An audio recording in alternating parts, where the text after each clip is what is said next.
Hi hello అండి, welcome to ధనాస్ kitchen. ఇప్పుడు నేను వెజ్ పలావ్ చేయబోతున్నాను. ఫ్రైడ్ రైస్ ఎలా తయారు చేయాలో చూపిస్తాను.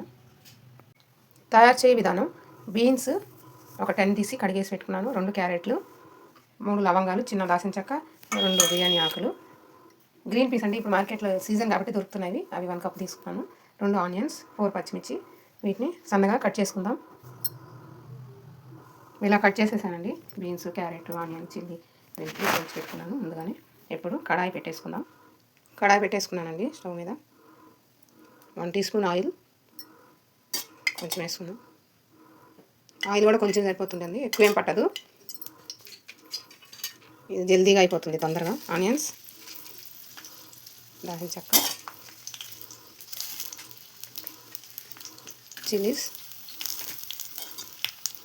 వీటిని మనం ఫ్రై చేసుకుందాం. లైట్గా ఫ్రై అయిన తర్వాత వెజిటేబుల్స్ వేసేసుకుందాం. ఇలా ఫ్రై అయిందండి. దీంట్లో ఇప్పుడు మనం గ్రీన్ పీస్, క్యారెట్, బీన్స్ వేసేసుకొని కలిపేసుకోవాలి. చాలా త్వరగా కూడా అయిపోతుందండి. వండి పెట్టుకున్న రైస్ ఉందనుకోండి, మనం కలిపేసుకోవచ్చు.